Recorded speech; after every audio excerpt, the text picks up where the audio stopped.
नमस्कार मित्रों, मैं आशीष मिश्रा आपके सामने प्राचीन भारत के इतिहास का एक टॉपिक लेकर के आया हूं, जिसका नाम है उत्तर भारत में धार्मिक सुधार आंदोलन। छठी शताब्दी ईसा पूर्व के धार्मिक सुधार आंदोलनों की चर्चा हम लोग यहाँ पर करेंगे और उनको देखेंगे। सबसे पहले हम लोग यहाँ पर क्या है, उनके उदय के कारणों की चर्चा करेंगे। ठीक है, तो अगर हम लोग ऐसे कौन कौन से कारण थे कि जिसके कारण प्राचीन काल से चला आ रहा वैदिक धर्म समाप्त होता हुआ दिखता है और दो नए धर्म उसका स्थान लेते हैं, जो कि बौद्ध और जैन धर्म के नाम से प्रसिद्ध हुए। ठीक है, तो इसके पीछे हम लोग देखेंगे कि इसके पीछे उत्तर वैदिक काल के अंत तक आते आते उन सामाजिक कारणों ने ही पृष्ठभूमि तैयार कर दी थी, या सामाजिक, आर्थिक एवं धार्मिक कारणों ने ही पृष्ठभूमि तैयार कर दी थी।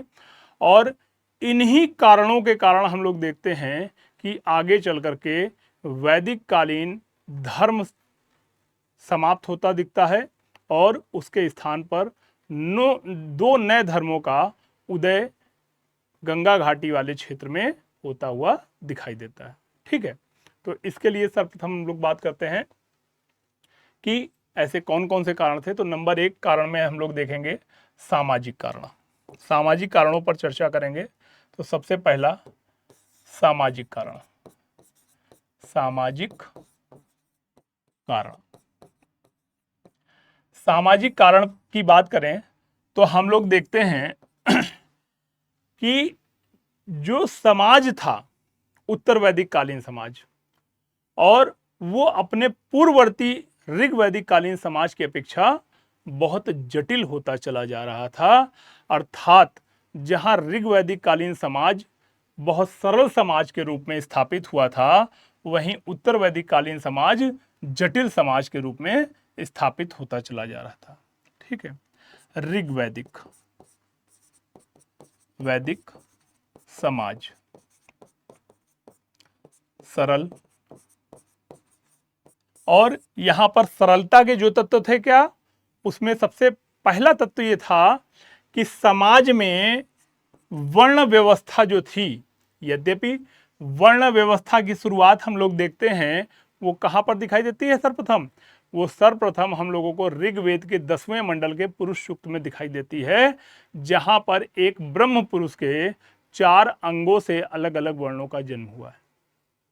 ठीक है, लेकिन यहां पर आते आते क्या होता है कि ऋग्वैदिक काल में समाज जो है सरल है और वर्ण व्यवस्था जो है, वर्ण व्यवस्था कर्म आधारित है। कर्म आधारित अर्थात कि किसी भी वर्ण का व्यक्ति जो कर्म करेगा उसका वही वर्ण निर्धारित हो जाएगा। ठीक है, यदि कोई बढ़ई का बेटा चिकित्सक का कार्य करने लगा तो वो क्या हो जाएगा, चिकित्सक यानी बौद्धिक वर्ग में सम्मिलित हो जाएगा।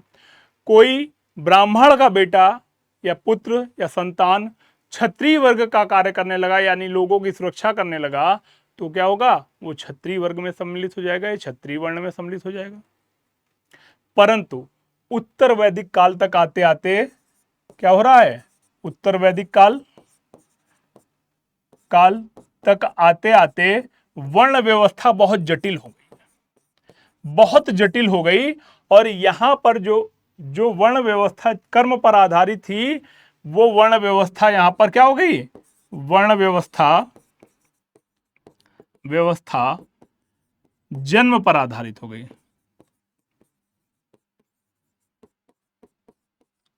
अर्थात अब ब्राह्मण से उत्पन्न पुत्र ब्राह्मण, क्षत्रिय से उत्पन्न पुत्र क्षत्रिय, वैश्य से उत्पन्न पुत्र वैश्य एवं शूद्र से उत्पन्न पुत्र शूद्र ही रहेगा।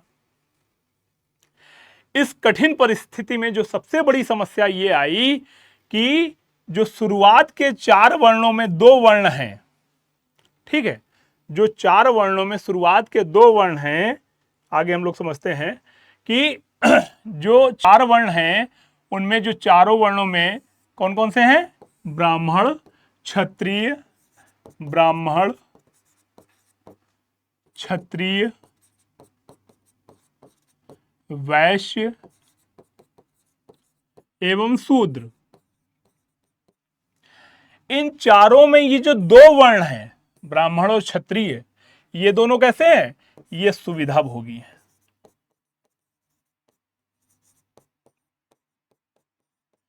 या सत्ता भोगी। ठीक है, सुविधा भोगी या सत्ता भोगी। जहां ब्राह्मण धर्म का जो जो ब्राह्मण है वो धर्म सत्ता का भोग कर रहा है, धर्म सत्ता का, वहीं क्षत्रिय जो है वो क्या कर रहा है? वो राज सत्ता का भोग कर रहा है। राज सत्ता, राज सत्ता का भोग कर रहा है। और ये दोनों वर्ण मिलकर के इन दोनों वर्णों पर आधिपत्य बनाए हैं या समाज पर पूरी तरीके से अपना कठोर नियंत्रण स्थापित करे हुए हैं। ठीक है, वैश्य वर्ग की स्थिति क्या है इस समय पर? चूंकि व्यापार वाणिज्य धीमे धीमे बढ़ रहा था और जनसंख्या वृद्धि के कारण और साथ में क्या है, गंगा घाटी के क्षेत्र तक की जनसंख्या का विस्तार होने के कारण, भौगोलिक विस्तार होने के कारण कृषि में भी स्थायित्व आ गया था। कृषि में स्थायित्व, ठीक है, और व्यापार वाणिज्य भी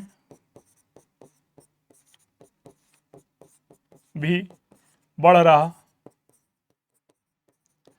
ऐसे में क्या हुआ कि वैश्य वर्ग क्या हो गया? वैश्य वर्ग वास्तव में क्या हो गया?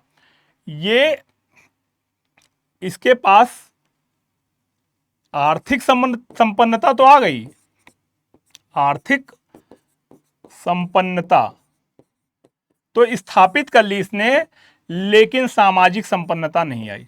सामाजिक संपन्नता नहीं प्राप्त कर पाया, नहीं प्राप्त। इस कारण से ये वर्ग जो है वैदिक कालीन धर्म को नकारने लगा। जहां पर वर्णों के आधार पर किसी को समाज में स्थान दिया जाए, उसका वैश्यों ने विरोध करना चालू कर दिया। और चूंकि शूद्र वर्ण जो चौथे नंबर पर था, चौथे स्थान पर था वर्ण व्यवस्था में, इसका तो बहुत ही खराब हाल था। इसके पीछे क्या कारण था? चूंकि इसका कार्य क्या था? इसका अन्य वर्गों की या अन्य वर्णों की सेवा करना इसका कार्य था, सेवा कार्य था, सेवा। इसलिए इसकी स्थिति सभी वर्णों में सबसे ज्यादा खराब हो गई। जहां समाज में ब्राह्मण और क्षत्रिय वर्ग के लोग या वर्ण के लोग कर देने से मुक्ति प्राप्त करे थे, वहीं समस्त कर या समस्त समाज का जो खर्चा है वो वैश्य एवं शूद्र वर्ग के लोग कर रहे थे। इस कारण समाज में एक तनाव की स्थिति व्याप्त हो गई और उस तनाव को देखते हुए कहीं ना कहीं जो निचले दो वर्ण हैं, इन्होंने अपने सामाजिक औरे से बाहर निकल करके एक नए धर्म को प्रश्रय दिया, जो कि बौद्ध धर्म के नाम से प्रसिद्ध हुआ या बौद्ध एवं जैन धर्म के नाम से प्रसिद्ध हुआ। और इन्होंने वैदिक कालीन धर्म को नकारने का प्रयास किया या नकारा। ठीक है, अब अगर हम इसके बाद में बात करें तो इसके बाद में जो दूसरा कारण आता है, इस समय पर हम एक और कारण भी देखते हैं सामाजिक कारण में, वह है स्त्रियों की दशा। स्त्रियों की दशा की दशा स्त्रियों की दशा भी क्या है? ऋग्वैदिक काल में अगर देखेंगे, ऋग्वैदिक काल यहां पर स्त्रियों की स्थिति अच्छी थी, अच्छी स्थिति, जबकि उत्तर वैदिक काल तक, वैदिक काल स्थिति खराब, स्थिति खराब। इस कारण से स्त्रियों ने भी प्राचीन वैदिक धर्म को का विरोध किया और नवीन धर्म को या नवीन धर्म को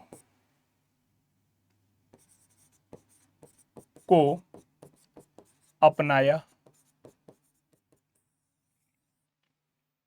ठीक है।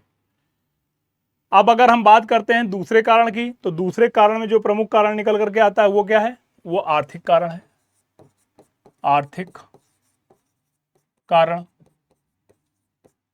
आर्थिक कारण में अगर बात करेंगे तो सबसे प्रमुख कारण क्या है यहां पर? इस समय तक क्या हो रहा है? उत्तर वैदिक काल तक, उत्तर वैदिक काल तक कृषि का विस्तार हो गया, का विस्तार,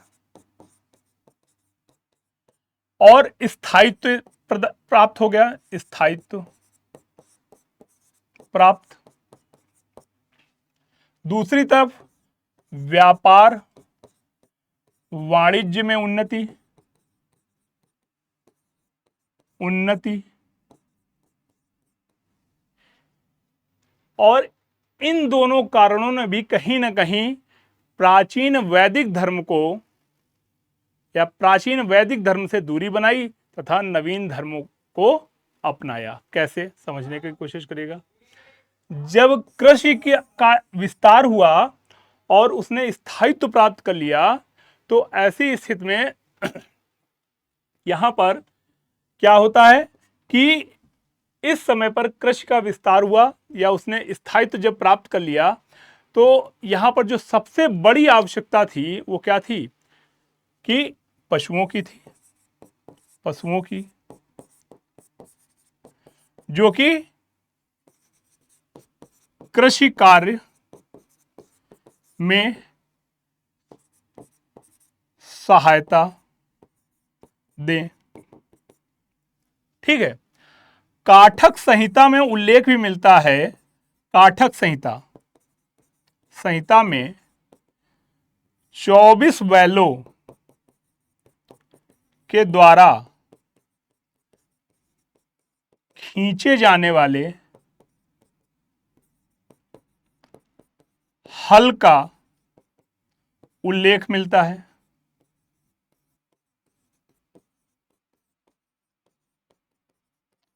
अर्थात इस समय पर कृषि कार्य में पशुओं की महत्ता बढ़ती चली गई। परंतु प्राचीन वैदिक धर्म या उत्तर वैदिक कर्मकांडों या आडंबरपूर्ण धर्म के कारण क्या हो रहा है? यहां पर पशु बलि की जा रही है, की जा रही है, जिसकी वजह से बहुत बड़ी संख्या में पशुओं का एक साथ वध किया जा रहा है।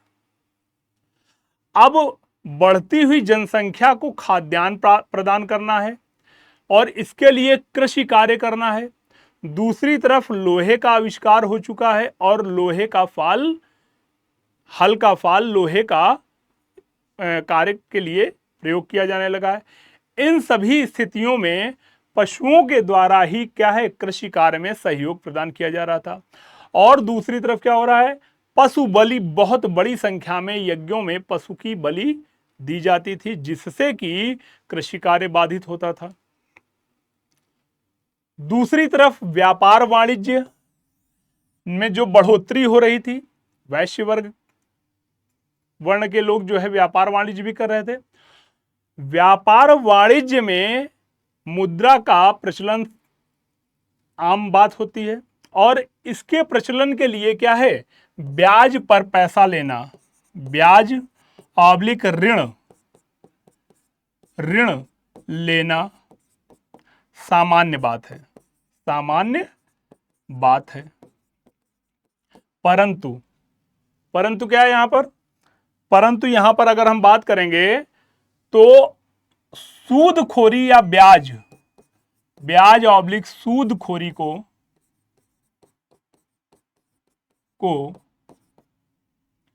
वैदिक संहिताओं में, वैदिक संहिताओं में पाप बताया गया है, पाप बताया गया, जबकि नवीन धर्मों में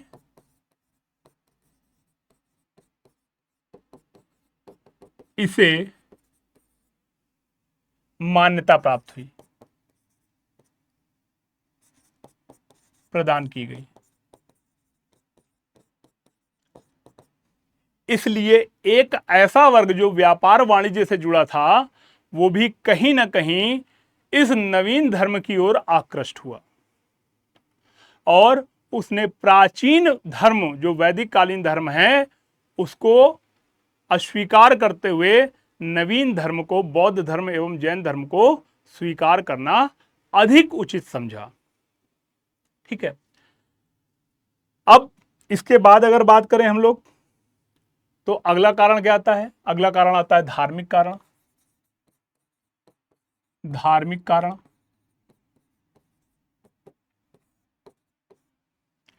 धार्मिक कारणों की बात करें तो इस समय तक समाज में पुरोहित वर्ग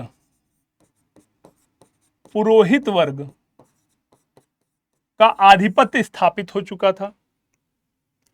यह मध्यस्थ की भूमिका में होता था। मध्यस्थ किसके बीच में? ईश्वर और जनता के बीच में, जन सामान्य के बीच में। ईश्वर और जन सामान्य के बीच में। चूंकि ये मध्यस्थ की भूमिका में था और इसके द्वारा यज्ञ एवं बलि, पशु बलि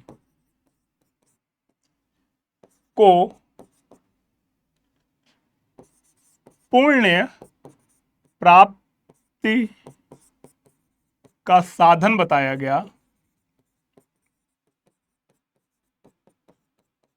गया। अतः इसके द्वारा यज्ञ एवं बलि पर बहुत ज्यादा जोर दिया गया। यज्ञ एवं बलि पर बहुत ज्यादा जोर दिया गया।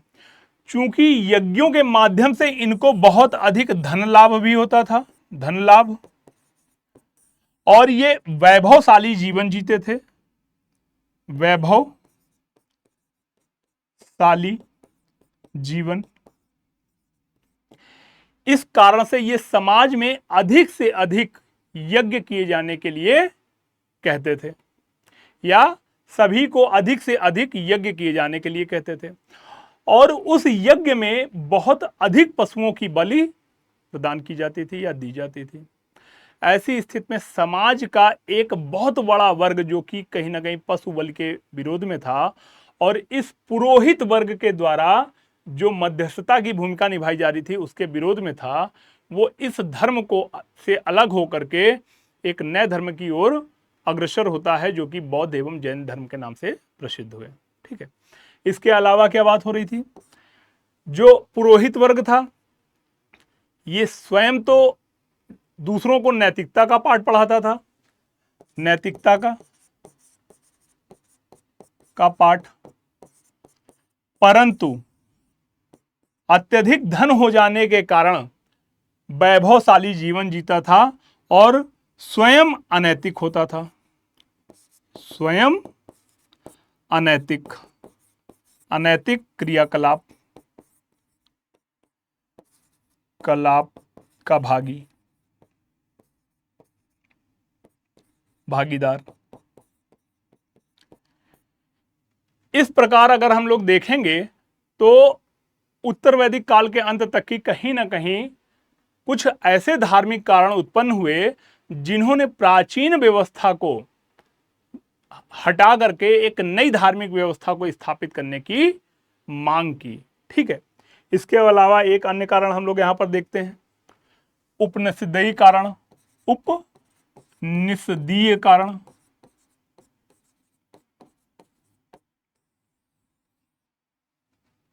उपनिषदीय कारण का मतलब क्या है? देखिए, उपनिषद का मतलब है यहां पर उपनिषदों में दर्शन की बात करी गई है।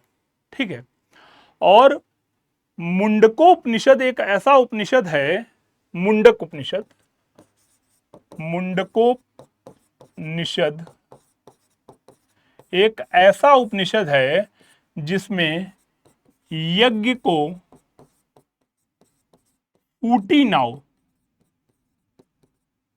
नाव कहा गया है। और यह एक ऐसी नाव है जो भवसागर को, जीवन रूपी भवसागर को पार उतारने के लिए समर्थ नहीं है। ठीक है, इस कारण से यहां पर क्या है कि अगर कहा जाए कि उपनिषदों ने उत्तर वैदिक कालीन आडंबर पूर्ण धर्म का कहीं ना कहीं तार्किक आलोचना करना प्रारंभ कर दिया था, और इसी का परिणाम निकल करके सामने ये आता है कि उत्तर वैदिक कालीन आडंबर पूर्ण धर्म का तार्किक आलोचना करते हुए एक नए धर्म की स्थापना होती है, जो कि बौद्ध धर्म और जैन धर्म के रूप में स्थापित हुआ है। इसी समय पर अगर हम लोग बात करेंगे तो आरण्यक जिनको कि वन में लिखे जाते थे, वन में लिखे जाते थे, और वेदों का अंतिम भाग इनको माना जाता है। इसमें भी क्या है, इसमें भी तप पर बल दिया गया है, तप या तपस्या पर बल दिया गया है। ठीक है, इस प्रकार से अगर हम लोग देखते हैं कि जो ऋग वैदिक काल में वैदिक कालीन धर्म स्थापित हुआ, उत्तर वैदिक काल तक आते आते उस धर्म में बहुत ज्यादा बाह्य आडंबर एवं कर्मकांड व्याप्त होते चले गए, और इन कर्मकांडों की वजह से ही हम लोग देखते हैं कि इससे समाज के सभी वर्गों के, या जो एक बहुत बड़ा वर्ग था, उसने इससे अपने आप को दूरी बना ली, और एक नवीन धर्म की तरफ ये लोग जाते हुए दिखाई दिए, जो कि बौद्ध धर्म एवं जैन धर्म के रूप में प्रचलित हुए। इस प्रकार हम समझ रहे हैं कहीं ना कहीं तत्कालीन समाज में व्याप्त कारणों के ही वजह से प्राचीन धर्मों के स्थान पर नवीन धर्मों का उदय हुआ। ठीक है, तो हम आशा करते हैं कि आज की क्लास आपको समझ में आई होगी, और इसके साथ हम लोग क्लास को यहीं पर रोकते हैं। धन्यवाद, नमस्कार।